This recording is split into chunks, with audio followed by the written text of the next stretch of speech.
Bangladesh Myanmar সীমান্তে পুঁতে রাখা মাইন বিস্ফোরণে প্রায়শই আহত হচ্ছেন বাংলাদেশিরা, ঝরছে প্রাণও। বান্দরবানের নাইক্ষ্যংছড়ি এবং কক্সবাজারের টেকনাফ সীমান্তের শূন্যরেখায় বেশি ঘটছে এসব ঘটনা। অভিযোগ, সশস্ত্র রোহিঙ্গাদের ঠেকাতে মাইন পুঁতে রাখছে আরাকান আর্মি। সীমান্তে নিরাপত্তা জোরদার সহ সতর্ক অবস্থানে থাকার পরামর্শ নিরাপত্তা বিশ্লেষকদের। বিষয়টি নিয়ে কথা বলার জন্য আমাদের সঙ্গে সরাসরি যুক্ত হয়েছেন নিরাপত্তা ও আন্তর্জাতিক বিশ্লেষক অবসরপ্রাপ্ত মেজর ইমদাদুল ইসলাম। মেজর ইমদাদ, আপনাকে স্বাগত। আপনি তো এখানেই বক্তব্য দিয়েছিলেন, কিন্তু ওই যে বান্দরবান জেলা প্রশাসকের একটি বক্তব্য দিয়ে আপনার কাছে জানতে চাই যে তিনি সরাসরি বলে দিলেন যে এরা ওখানে যাবে কেন, এরা অবশ্যই চোরাচালানের সঙ্গে জড়িত। খুব জেনারেলাইজ করা হয়ে গেল না? জি, ধন্যবাদ। আসলে মানুষটি বা মানুষেরা যেই কাজেই সেখানে যাক না কেন, যদি চোরাচালানি হয়ে থাকে তাহলে আইন শৃঙ্খলা রক্ষাকারী বাহিনী আছে। সেটা কোনো বিচার আচার না করে তাকে আপনি শাস্তি দিতে পারেন না। তার পা উড়ে গিয়েছে, তার পরিবার পরিজন আছে, তার জীবিকা নির্বাহের ভবিষ্যৎ আছে, সবকিছু উচ্ছন্নে যাচ্ছে একটা ভুল সিদ্ধান্ত বা ভুল কারো পদক্ষেপের কারণে। এটা অত্যন্ত অমানবিক এবং এটা এক ধরনের অপরাধ। আন্তর্জাতিক, এই যে একটু আগেই আপনাদের প্রতিবেদনে যে বলা হচ্ছিল 1997 সালের অ্যান্টি মাইন নিষিদ্ধকরণ জাতিসংঘের কনভেনশন যেটা হয়েছে, দুর্ভাগ্যবশত অনেকগুলো কনভেনশনে যেমন মিয়ানমার দস্তখত করে নাই, এটা তো করে নাই। তার অর্থই নয় যে মিয়ানমার ইচ্ছা মতো বা আরাকান আর্মি তাদের ইচ্ছা মতো সেখানে মাইন পুঁতে রাখবে আর সাধারণ মানুষ সেখানে তার শিকারে পরিণত হবে না। কিন্তু এখানে মিয়ানমার সাইন করে নাই মানে হচ্ছে মিয়ানমার সরকার। আরাকান আর্মির তো কোনো রিকগনিশনই নাই এখন পর্যন্ত, তো ওদেরকেই বা ধরবে কি করে? নন স্টেট অ্যাক্টর, তারা কোনো আইনের দ্বারা আবদ্ধ নয়।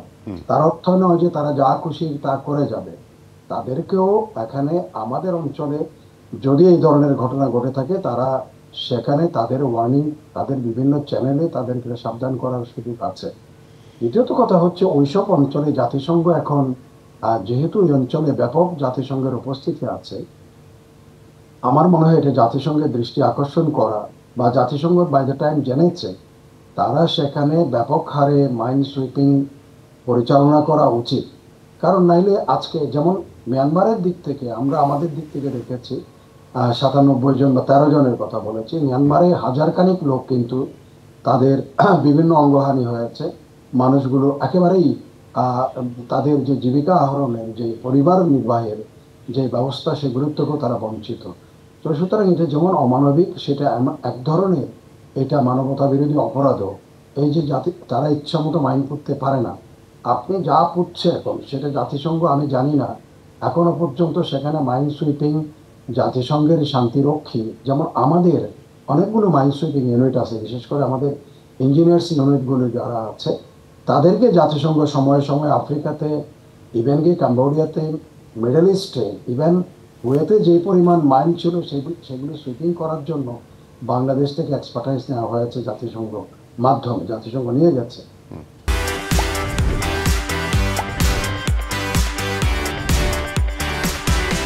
এখন জাতিসংঘের আশু কর্তব্য হবে এই অঞ্চলে মাইন সুইপিং এর মাধ্যমে এই নিরীহ মানুষগুলোকে তাদের অমানবিক জীবন থেকে তাদের রক্ষা করা। যেমন একজন বলল তাদের বানর তাড়াতে গেছে, কেউ গেছে তাদের ধান কাটতে, বাঁশ কাটতে। অভাবী মানুষ অনেক কাজে যেতে পারে। ধরে নিলাম চোরাচালানি হোক, চোরাচালানি হলে যে তার হাত পা সব হারাতে হবে এমন কিছু নয়। সেও পরিবারের অর্থ নির্বাহের জন্য, কাজের জন্য সেখানে প্রলুব্ধ হয়ে যাচ্ছে।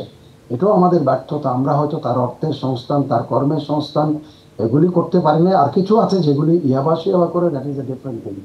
বাট সাধারণ যারা মানুষ এই যে পা হারিয়েছে, তারা কিন্তু দুর্ভাগা। সুতরাং এখানে এই যে মাইনের বিস্ফোরণ, মাইন পুঁতে রাখা, এটার থেকে এখন আপাত নিবারণ, যেহেতু আরাকান আর্মি নন অ্যাক্টর, তারা এখন নন স্টেট অ্যাক্টর। সুতরাং স্টেট টু ন্যাপিডো এমন না যে মিয়ানমারকে বলা হবে যে আপনারা মাইন পুঁতেছেন কেন। সুতরাং এখানে একমাত্র এখন নিবারণের পথ হচ্ছে, এদের নিবৃত্ত করার পথ হচ্ছে সেখানে মাইন সুইপিং, এবং সেটা জাতিসংঘের দায়িত্ব। যেহেতু জাতিসংঘের একটা কিন্তু সচেতনতা বাড়ানো তো দরকার।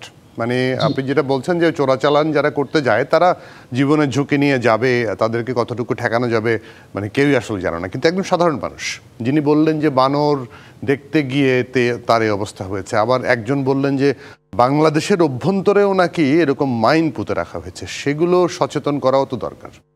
ডেফিনেটলি সেখানে আমাদের যে আমি অবশ্যই বলবো যে আমাদের ইঞ্জিনিয়ার্স ব্যাটালিয়ন গুলো যা আছে তাদের পর্যাপ্ত পরিমাণ মাইন আইডেন্টিফাইং ইকুইপমেন্ট তাদের কাছে আছে, তারা মাইন সুইপিং এর তাদের কাছে সরঞ্জামাদি আছে। এবং আমরা বিশ্বে কিন্তু মাইন সুইপিং এ আমাদের ইঞ্জিনিয়ার্স যে মাইন সুইপাররা আছে তাদের অত্যন্ত সুনাম আছে। তাদেরকে নিয়ে আমেরিকান টেলিভিশনের 60 মিনিট এনবিসি সেখানে পর্যন্ত প্রোগ্রাম করেছে তাদের সাকসেসফুল, যেহেতু কুয়েতকে আমরা মাইন সুইপ করেছি, পরিষ্কার করেছি, সেখানে কোনো ক্যাজুয়ালিটি হয় না। সুতরাং আমাদের এরকম এক্সপার্টিস থাকতে জাতিসংঘের উচিত আমাদের এক্সপার্টিস গুলোকে সেখানে নিয়োগ করে তাদের মাধ্যমে সুইপিং করলে এই মানুষগুলো কিন্তু রক্ষা পাবে। এবং কিভাবে তারা আরাকান আর্মিকে নিবৃত্ত করবে এসব মাইন পুতার থেকে, সেটা তারাই ব্যবস্থা গ্রহণ করা তাদেরই উচিত। কারণ ইদানিং দেখেন এই জাতিসংঘের মাধ্যমে আমাদের এই হিউম্যান আপনার করিডোর, মানবতা, এই সেই অনেক কথা বলা হচ্ছে, কিন্তু সেখানে এই যে মানুষগুলো সাধারণ মানুষ যে কষ্ট পাচ্ছে, যে দুর্ভাগ্যের শিকার হচ্ছে, এটার থেকে তাদেরকে অন্তত রক্ষা করা উচিত, সাময়িক হলেও মুক্তি দেওয়া দরকার। জি, একদম পরিষ্কার। মেজর ইমদাদ, আপনাকে কৃতজ্ঞতা, আপনি আমাদেরকে সময় দিয়েছেন আজকে। জি, ধন্যবাদ।